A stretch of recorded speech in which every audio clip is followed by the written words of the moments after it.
Hi, everyone, and welcome back to Handling the Heat, the podcast by restaurantequipment.bid, where we dive into the real stories behind the people powering the food service industry.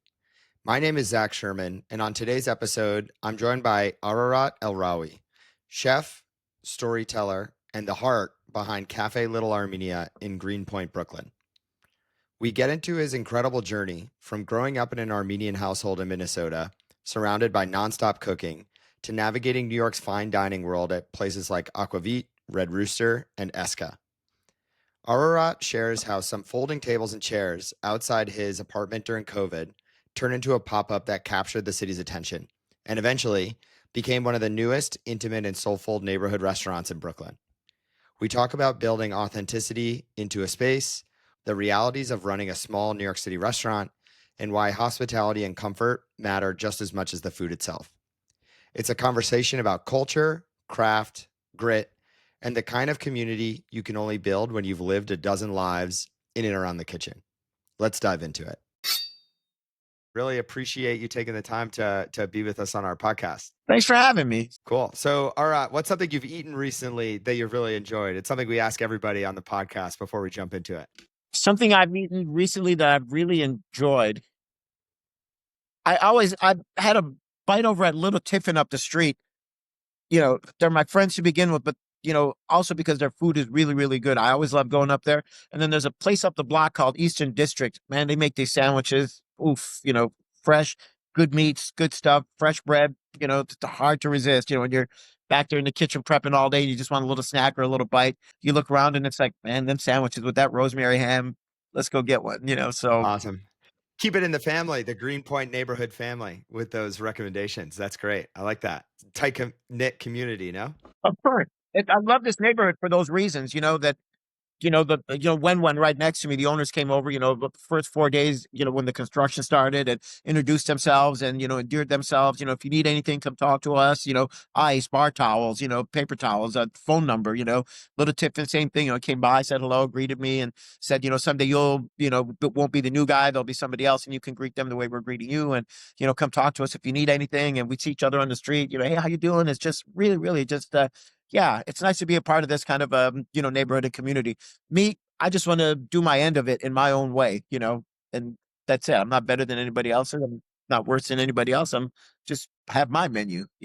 That's a good mentality to have. But all right, let's start at the beginning because I think, your story is super interesting and representative of, a lot of immigrant food culture, journeys that we've seen. But can you talk to me about your upbringing and how food was so central to your experience growing up in Minnesota? Food for me, it almost just seems, at this stage where I'm at with the restaurant and everything like that there was a road, for a reason, and along the way we stopped off and we did other things, working on the boardwalk, we're having fun in the carnival, doing little things like that, just little stop offs along the way. But in between, there was always some thread, of food that was involved in my life. You know what I mean? Everywhere I went, somebody was cooking. My parents were Armenian immigrants. They came from Iraq. So, even though they cooked Armenian food, a lot of it had like Iraqi flavors, a little more cumin, a little more, black pepper, that was my dad's hand, and mom learned, recipes from, grandma, which she brought, to this country. So when I was 3 years old, walking, holding the bottom of my mom's skirt, the dress, walking around in the kitchen while she prepared dinner because my sisters were in school. Those are the memories I have. I'm not saying that from that point on, it's like, oh, I knew I was going to be a chef. Because that's bullshit. You didn't know anything at that age, but I do have those memories of being around food and, watching her big hands slice those tomatoes. And I didn't know where it was going to lead at that age, but, it's like, it's there. My father became a classically trained chef. And when he would manipulate the kitchen on big holidays, he would take over and I'm going to cook now, and it was like, steak Diane, I mean? Truffle bordelaise sauce, you do, bananas Foster, light the sugar cubes on fire and, crepes Suzette, real nice dishes like that, so you had this and then you had that on the other hand, very traditional stuff. Then you had that. And then my best friend in the world lived up the block. They were Chicanos and, had a family and our families were very, very close. And, I'd go to his house to play, sit in the kitchen watching TV. And it was Mrs. Aragosa making mole, rolling out tortillas, just preparing dinner in the same way my mom would be. There was an Indian kid in the neighborhood. We go to his house to play. And, as soon as you walked into the apartment, not the apartment building, the smell of that curry would hit you. You know what I mean? You'd walk up the stairs, knock on the door, and his little short mother would answer the door and, hey, can let us in? And, should be a big pot on the stove and, she'd be reaching into it, putting all kinds of spices, cooking. But, that smell of curry just seemed like wherever you went, somebody was cooking, So I was always raised about like, that's the way life is, everybody just cooks, the way we do. And we traveled so much around the world and, especially living in Iraq for those 3 months and, just watching again, grandma cook and just cooking, cooking, cooking. Somebody's always chopping and cutting and, doing and, it just seems like such a natural thing, you know what I mean, in my life that, it's just like, well, that's just the way food is. I spent time in an Italian restaurant, which was really tremendous because the guy was a bookmaker to begin with. So, that was always kind of the lure, the attraction to, Sure. guy takes bets, you could, have a little fun. You had a little game room. We'd sneak in and play video games. They were real small kids, not, 15, 16. He'd catch us thinking we were like little miscreants and get out of here, and then he just realized we were just a couple of neighborhood, you know, brats that were just trying to play video games. We didn't have Chuck E. Cheese near us or nothing like that. So little by little, we'd shovel the walk, clean the basement. One day, hey, you want to deliver? All of a sudden you were, 17, 18 years old. And, yeah, I'll deliver pizzas for a while, 19, 20, blah, blah, blah. Come here, I'll take you in the kitchen, show you a few things, teach you how to cook. I don't know, by the end of the year, he was tossing me the keys and saying, lock up. You know what I mean? But, kind of took me under his wing. He taught me about like, secrets of good Italian food. And some of the things he taught me still stay with me.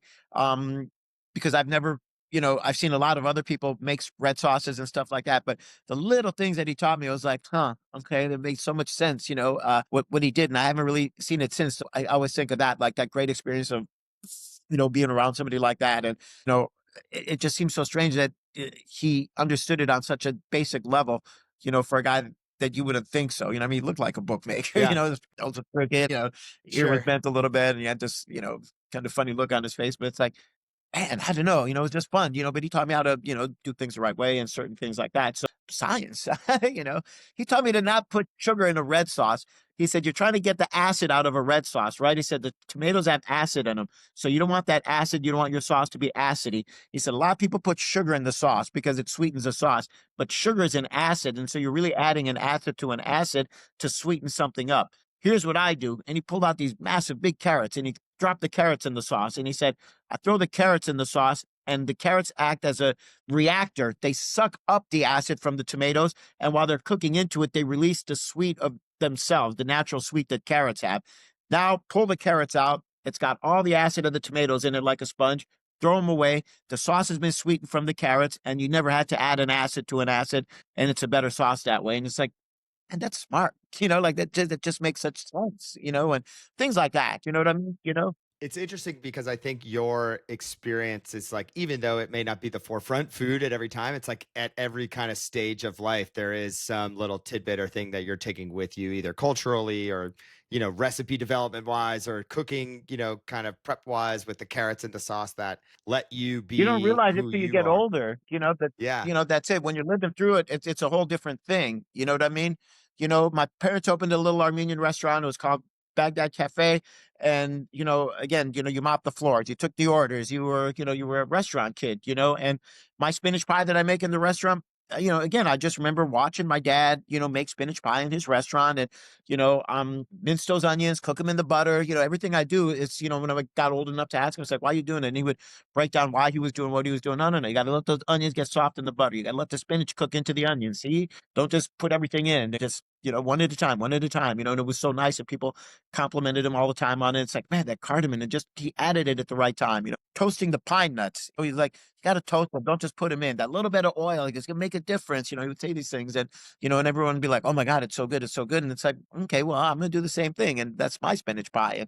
And, my mom's tabbouleh, when I learned to make it from her, it was just, there's a philosophy to it. You got to flavor the grain, then you got to put the parsley for it and the scallions. And then the last thing you put is the tomatoes and, taste your food and, blah, blah, blah. And all the, little things like that, so, again, watching my parents cook in that restaurant and watching my dad go to work in that restaurant and, helping everybody roll grape leaves and, just the experience of rolling grape leaves in my family. Me and my sisters would pick the grape leaves in the morning. My dad would make the meat. My mom would make the rice. They would combine it. They would cool it in the backyard. And then my aunts would come over and my mom and my dad and my sisters, and they would sit in the front room and watch Jerry Lewis movies while everybody had a little plate in front of them and rolling grape leaves. And they'd fill every pot in the house that they could find, listen to music, joke with each other. It just, I'd be out playing with my friends because I was a boy. I didn't have to necessarily do that. And I'd come in the house to grab a soda, a cookie or something. And, I'd see everybody in the front room just having such a good time. I'd rather do that. I mean, my friends are idiots. They'll be outside. They'll be good. Well, there's also, I feel like, there's like a certain reverence for food that you have at every kind of step of the way. It's like you hold it in such high regard, probably because of the people that are doing it around you. But it's like you just have such an appreciation for all of the little meticulous things that turn something from, this is okay, this is good to this is great, right? And I think what's also interesting about your experience, Arat, from what I know of it, is you've obviously gone in multiple different directions. You've lived many lives, as one would say, working, in the music business or around the music business and, working in carnivals, boardwalks, like you said. But I Yeah. think the thing that's Distractions. super, yeah, well, it's all part of life's journey, but, Yeah, when you're young, you jump on any opportunity. When my friend said, well, he didn't say, he was the drummer for, Prince's New Power Generation. And my friend was driving him every day to Paisley Park because he couldn't drive himself. It was an hour outside of the city. So when he asked me to do it, it's like, I'll do. I ain't got nothing better going on. Sure. And it ended up being 3 years of like, amazing, time to, be around something like that, especially at an age where you're kind of listless. You're, trying to figure out what it is you really want to do. And it's like, well, if you can be, listless, this is something to be good listless at. You know what I mean? might as well be Like listless listening to Prince, no? you're a peon, you have no responsibility. You drive them there, you do this, you might go in the city and pick up some music, you might go get some food for the guys, you might, a few little errands here and there, clean up after, party or, just, little things like that. But other than that, it's like, you're just a peon. Be a peon. That's okay. Look at this shit. Go watch the video get shot. You know what I mean? Yeah. One of the things that I wanted to talk to you about, Arat, was your experience being in New York, working at some of these upper echelon restaurants, front of house, like Esca or Red Rooster up in Harlem. How did you find yourself? Obviously, you have you're going all over the place with your career. You're trying different things. You have this like appreciation for life, but when you got to the front of house, talk to me about how that experience kind of shaped your uh you know understanding of like what the food world is like, what restaurants are like, because working at your parents restaurant at like mopping up is a totally different It's such a experience. different level. You know what I mean? Totally. I had waited tables, just not like that. You know what I mean? I was a little intimidated by wines. I was still young. And I started working at Un deux Trois. I was going to be a busboy until somebody got fired. The owner said, I just need a busboy until one of these waiters gets fired or quits, and then I'll put you in that spot. And I started working with Andrew Zimmern. He was newly sober at the time, less than a year or something like that. And he was waiting tables at lunch and he was cooking in the kitchen before he'd taken over the kitchen, at nighttime to occupy his time. So I was literally his busboy, while we were, over there. And then when he did take over in the kitchen, he said, come in the kitchen, be the kitchen manager, be the expediter, and, give me a hand in the kitchen. I was like, nah, I want to be a waiter. Waiters make money. And, I'm trying to step up and, oh, come on, it's in your heart. Come on, it'll be nice. I'll show you this. I'll teach you this. And, blah, blah, blah. And I was like, okay, so I did. I went in the kitchen with him and, it was rough in the beginning. I didn't know what I was doing. And, he was teaching me the hard way every single day, putting me through it. I'm really proud of my experience that I had with them through that. When people say, why you letting them yell at you? Why are you doing this and that? It's like, because I made a mistake and I'm learning. I was simply aware of the fact that I'm working with somebody, who's extremely talented. He wasn't a celebrity then. He wasn't, but he just reeked of it. I mean, the intelligence that he had, one of the first males to graduate Vassar College. And, the way he plated his food, the seriousness that he took everything in. And,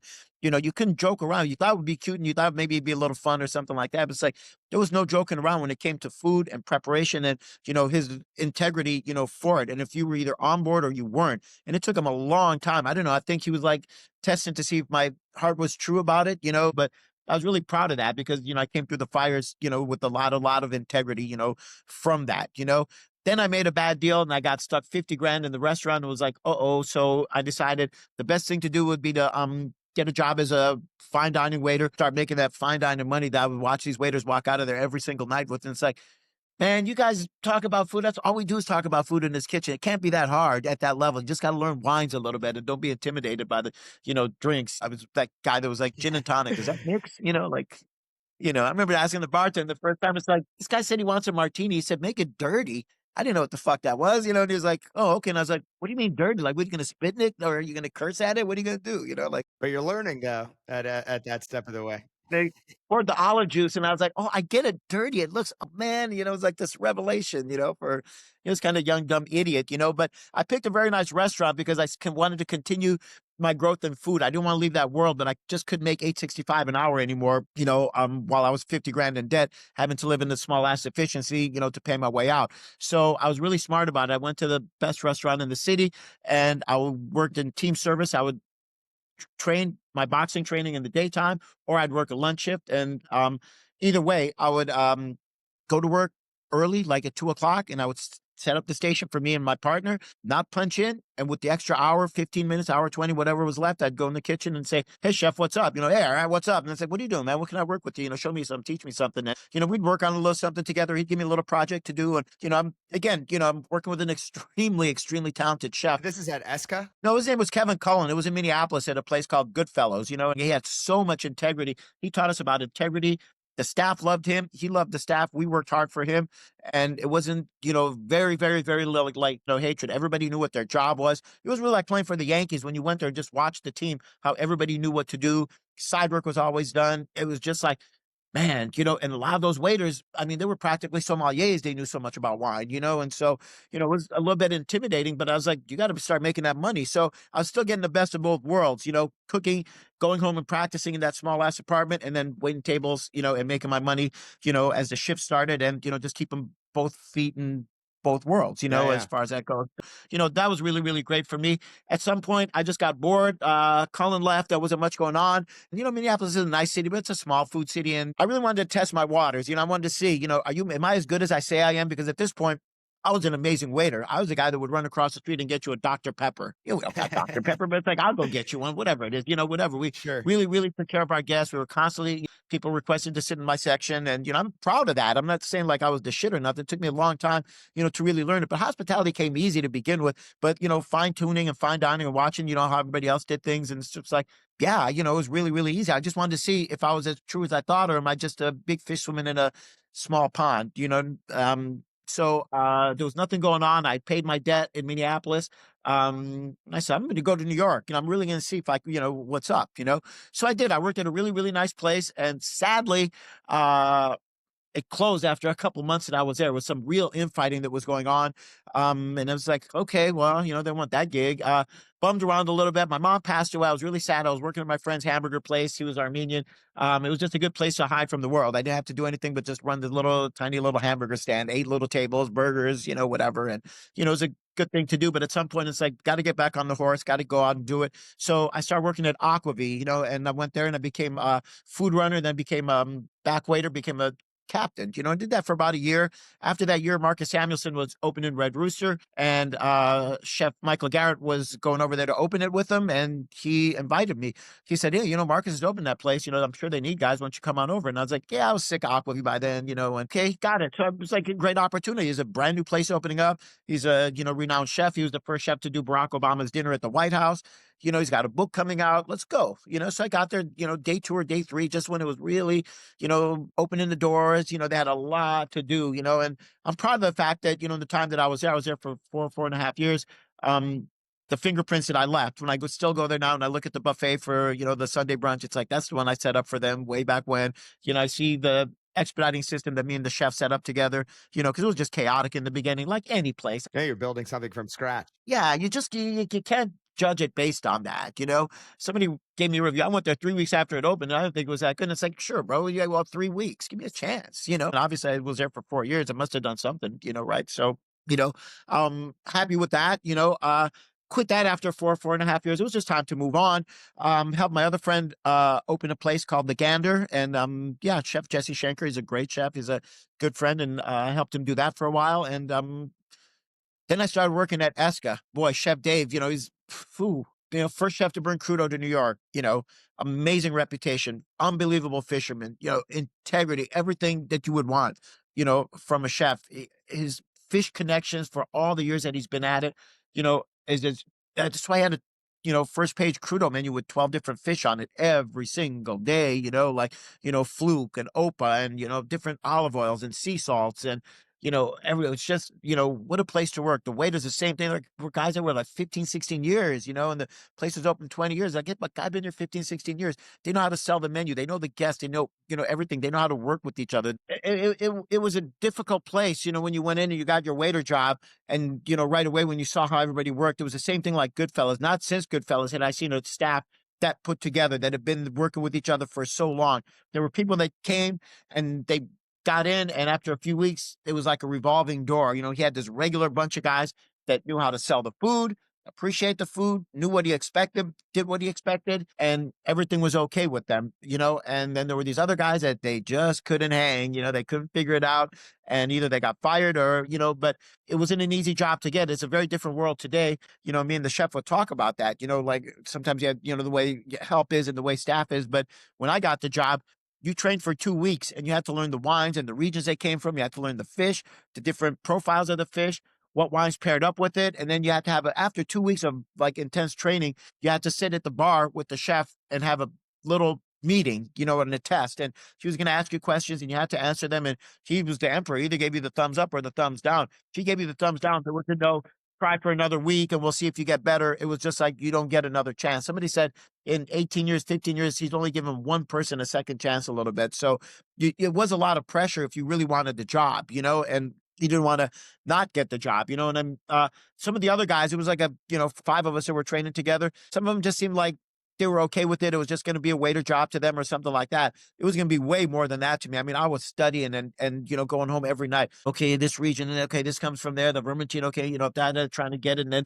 the waiters that were there, they were really a bunch of older seasoned guys, and they saw me just, you're going to be great. We want you on the team, welcome on. We just see, everything. And they would come up and they would ask me questions in the middle of a shift while I was training. It's like, tell me what's in the spaghetti and lobster. Tell me what this is. Tell me what that is. Because they're the questions they're going to ask you. And, even then they were getting me ready for the test, and they, okay, just remember, don't talk too much. All right. You're a really nice guy, but you talk a lot. And, he doesn't like that too much. Just answer the questions and, okay, you're going to be great. You're going to be, it's going to be good. And I just remember, finally the day came and I sat at the bar, and the chef said, "Hey, all right, how you doing?" I was like, "Doing all right, chef. To be honest with you, I'm a little nervous." "What are you nervous about?" And I was like, "I don't know. It takes a lot to, get to this point. And, here I am and it's, blah, blah, blah. I really don't." He goes, "All right, just calm down. It's going to be okay. All right. I'm going to be a customer. You're going to answer me like a customer. Yeah, let's see what goes on. Tell me what crudo is. The crudo is it's Italian sashimi. And I left it alone. And you right at the end, he's like, "Give me 2 desserts." And I gave him a dessert and pair up with them. I gave him a dessert and then we start talking about the pairings and, blah, blah, blah. And I was kind of smiling at that. So he goes, "You still owe me a dessert." I was like, "Oh, yeah, yeah, yeah, yeah." It's like, "Oh, we could do the bread pudding with the, something, something." It's like, "All right." And then he nodded his head and I was like, "What?" And he goes, "All right, you're good." And I was like, "I made it." And he was like, "Yeah." I was like, "Are you shitting me?" You got the And he thumbs said, up. "No." And he kind of chuckled. And I was like, "Chef, I just want to tell you something. I don't know what you think. You might see me as somebody that runs around with a dumb grin on my face and goofy and laughing all the time. But, I take this extremely, extremely seriously. I'm going to work hard for you. I'm going to bust my hump to learn things, learn the way we do things around here. And I'll show you. That's all I could tell you. I'm gonna make my mistakes and, whatever it is, but I'm just gonna work really, really hard. I just need you to know." He goes, "I know you are. I know you are. It's gonna be good." I was like, "Yeah." And from that moment on, we never looked back. We were almost like, friends. We talked about boxing and, if I made a mistake, he would yell at me and people say like, "Well, he likes you." And it's like, he doesn't like me. When I get yelled at, it's very different. He takes me in the back and it's way different. I guarantee you it's a lot harder than what you guys get. But 20 minutes later, it could be in the kitchen. It's like, "You see that fight Saturday?" And it's like, "Yeah, that was a good fighter, that guy, isn't he?" We'd be talking about boxing or, something else or, music or people look at you like, "Weren't you just getting chewed out 20 minutes ago?" And it's like, "Sure, but we're both professional It enough just is to, what it is. you know, put us behind it." And, on the other hand, I was a rock solid waiter for him. I sold his food. I loved his food. I talked about it with real passion. He understood that and he would see that. If he had a couple pieces of fish that he wanted to not get rid of, but he just had like 2 left or something like that, he'd pull me in the kitchen and say like, "Look, I got a couple pieces of Opa, do something with it for me." I loved working for a guy like that. In today's world, he was a chef that ran his kitchen. He was literally Yertle the Turtle. He was king of all that he saw. He cut his own fish.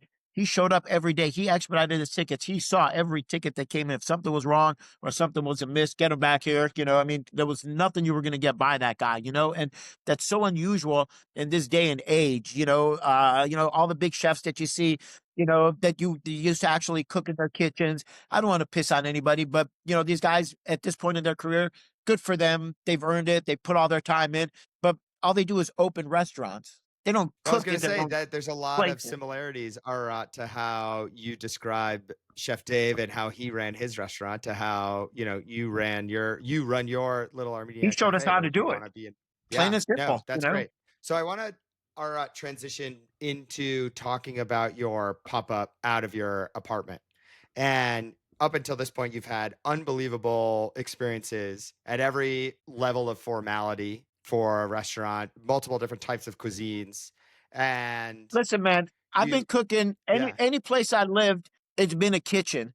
That living room table in the front, yeah, it does. It's cute. It's kitschy. It looks like my old apartment. That fucking little apartment, that little efficiency that had a futon and a chair and a TV with free cables. If you stood up too quick, you'd hit your head on a pan or something. It didn't make a difference wherever I was. It was going to be a kitchen. Moved into the totally. bigger apartment. It was always in the kitchen cooking, and guys go in the kitchen. There's a big pot of pasta.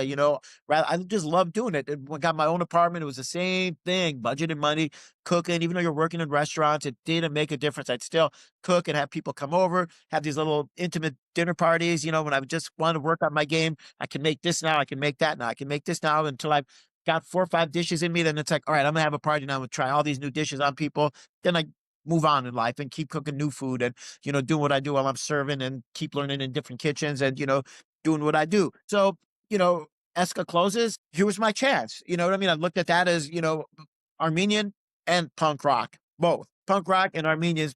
Easier to ask for forgiveness than permission. And so it was really nothing for me.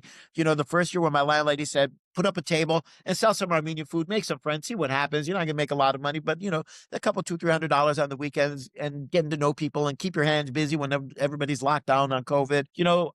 Great. In the second year, we transitioned into what we call Café Little Armenian. I was really hoping to take that into like doing catering, going to people's homes, doing personal little dinners, giving them a $20 three-course lunch, sitting outside my brownstone, and people, even then, it's always been doubt. Everyone's like, what are you going to do? What you're going to, and I said, just stay out of it. You know what I mean? I know what I'm doing, on some level. Where are you going to get tables? It's like, I'll get these TV tray tables that they sell up at the, furniture place over there, $15 a piece. That's get 5 of them. That's all you need. We get a little tablecloths. We'll put the kitchen tablecloths on them. I rounded up chairs from the house and here and there, bought a few on, lawn sales that you saw on like stoop sales and, whatever. And all of a sudden we had like, two under the table, two under the tree. You put a big tent up, two under the tent, one at the bottom of the stairs. It's a 5-table section. High-end restaurants, you get a 7-table section, so you don't look like Jerry Lewis running around. You just come and watch your 7 tables. Well, you're going to be doing the cooking, so you better only make it 5. So that was it. It was a 5-table section, and all of a sudden the publicity got a little bit. This lady came by and she did a story for Untapped New York. She said, my best friend is the editor of Untapped New York, and you have a really, really great story. I mean, cooking with Andrew Zimmern and cooking with Marcus Samuelson and, doing then Chef Dave over at Esca. And then, you drove Prince's drummer around, and that's a great story. And, your family story. And, it's too good a story to pass up. I'm going to write it. And I want to help you.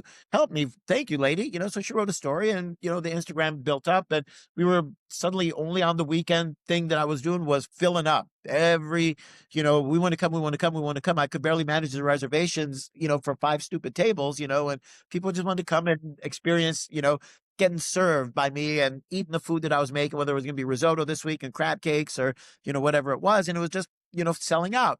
Okay. Well, New York Post got a hold and, oh, it's really still COVID. It's really slow. It's a great story. Unemployed waiter that opened a restaurant. It's like it's 5 tables. I'm sold out on the weekends. I don't need the press. You're going to write something. Somebody in the city is going to see it and come and investigate me. I don't really, oh, we're going to do it anyways. All right, let's do it. Oh, we did that, Japanese TV, little things, just kept growing and growing, till it led to the point where my friend with the money was like, I'm going to help my friend. I have a little money and I don't want to see you working for anybody else. You spend too much time doing service and food. And, you're right where you need to be. Show me with the 5 little tables that you had that you could kind of run a restaurant just by managing that. Your food cost was right. You were making money. It was profitable, even though it was 5 tables. And yeah, you weren't paying rent on some place. You didn't have to have a liquor license. You didn't have to do all that shit, but you did show me, that you could manage, 5 little tables. And, I do have belief in you. He's like, I truly, truly have belief in you. And, nobody else does, but I see what others don't. So, let's go. And I want to watch everybody eat your smoke. Um, Yeah, he lent me the money. We put together a business plan, and he rejected the first one. He laughed at it. So who did this? Your little brother, your cousin? And I was like, what? And he was like, come on. He goes, this is like that car Homer Simpson built. It's just a bunch of ideas, like, oh, I'm talking about a business plan, just talk about a business plan. It's like, if I ask you questions, you got to answer them. It's like, okay, No, okay, totally. okay. So we did a second one. He was like, okay, it's better. He goes, but I'm going to help you with the third one now. So we worked the third one. He goes, now it makes sense. Now, when I ask you, how much are you going to do in liquor on a Wednesday, you're not going to say, well, Wednesday we're going to do $700 and the liquors. Because I'm just asking you one simple question: how much are you going to do on liquor? You obviously can't answer it, so let's keep working on it. But now we can. He said, when I would ask you, you keep telling me you're going to groom the business 10% every year. How are you going to do that? Well, we're going to do da da da da da. He goes, now I can read it and it makes sense. You know what I mean? Do more catering. We'll be more established. We'll raise the prices a couple down. Well, all these different things. He goes, got it. Makes sense. So let's go get a lease. And then that was the next thing. We started looking for a lease. I got extremely lucky with this place in Greenpoint for all the places that fell through my hands. Again, if the road of my whole life without knowing it was leading up to this, working with Andrew Zimmer when I wanted to quit, he's the one that pulled me aside and said, don't quit. It's in you. You tell me these stories about, walking around with your mom and sitting on her lap. Food is in you. You don't even realize it, and he's like, so what do you want to do? Just, stay in it. This is where you belong, and he kind of made me feel better about it. And, decided to do that. So if you say that all the roads were lead to where I was at, three restaurants slipped through our hands and we're very, very close to having. In Bed-Stuy, one was perfectly built out. It was across the street from the projects, which was going to be tough, but this is a completely built out restaurant with a tiny little patio for a great deal, slipped through our fingers. It was a little bit of a heartache because, thought you were finally going to get something. It was going to be nice. You already started making plans on what you're going to do and how you're going to do it in this place. And we'll do this here and we'll do that there and we'll do this here and we'll do that there. And it just almost seemed like the restaurant gods were like, this is the restaurant we want you to have, is in Greenpoint, right? We showed you all those other ones and broke your heart. So when you get this one, you'll really You're appreciate that appreciative. this is the one. Yeah. This is the one that you were supposed to have. So F those other ones, and that's kind of the way it was. The place was ugly. It was green. There were holes in it. It needed work. It had been closed for 5 years. The landlords are very nice guys and they understood that and told me that they'd help me with it, and so when my friend said, send me pictures and I sent him pictures, he goes, what the fuck? I told him the same thing, say it all over and over. It's a Charlie Brown Christmas. What? I said, it looks ugly, but with love. I said, this place needs love. I said, all we got to do is go in here and fix it up a little bit. I said, landlord's No, really nice. I definitely. said, we're getting a good rate. There's going to be 2 apartment buildings, within a year and a half, 2 years across the street, that are going to open. Just imagine that. I was like, we're paying less than, a lot of people in the neighborhood for, what we're getting. It just have to fix it up, and, And there's a lot of, I think the word that comes to mind when I'm hearing about your story, Ararat, and then also with the development or building out of your space is authenticity, right? It's like you are authentically yourself. It's genuine with, your vision for what you're bringing through and the food and of the space. look, It's when authentically you spend yourself. most of your adult life in the restaurant world, 20 some years, you learn what makes people comfortable when they go out. You know what I mean? I don't care about that small ass apartment. My friends were so fucking comfortable when they would come. Somebody bring a bottle of wine, a loaf of bread. Everybody brought something. They'd throw it on the table, bring their harmonica, bongo drums. It didn't make a difference. They would sit so comfortably in that little place while we watched the, Oscar De La Hoya fight on, pay-per-view, which came free on the cable. It didn't matter. We would just, eat and cook and, have fun. And my friends would, play the harmonica and the other ones start picking up the drums and somebody start shaking the, the little shakers and the wine was pouring and, somebody roll a joint or something. It was just like, it was so comfortable. And it's like, how could so many people be so comfortable in such a small place that has just these cute little toys? Yeah, there was a Leroy Neiman. Yeah, there was a Miles Davis and there a few other little real pieces of art. But other than that, it was just like this strange little environment, realizing what made people so comfortable and seeing that, and other people, what goes on in there? Can we get invited? And it's like, it's not for everybody. It's just for my very special friends because we all think the same way. And, everybody brings something and nobody, my homies right there, but even when we would, bring other people in, it's like, just watching how comfortable they felt to just sit on that broken ass futon, and eat something that I made and, watch what was on TV, whether it was a Simpsons or, whatever it was, just having fun that way, and then as well as that, I know what, you can read your tables, I mean, you're a fucking waiter, you know what I mean? You know who's comfortable and who's not comfortable. And, if you make a little joke and somebody laughs, then you got them right where you want them. And, you know how to be comfortable with them and, and stuff like that. So it's like, it wasn't very hard when I put the place up because I said, everybody's cooking with fresh food. So you ain't offering nothing new, You don't live in a town where there's 6 little restaurants and all of them come from Cisco. You're in New York. He's got fresh food. He's got fresh food. He's got fresh food. So you can't just come out and say, I have fresh food. And that's what keeps me apart from everybody. And it's like, no, it doesn't. You're going to have a small Everybody menu. does. You're going to keep your hands around it. But what else are you going to offer? Well, I'm going to offer service and I'm going to offer comfort. So we literally designed the place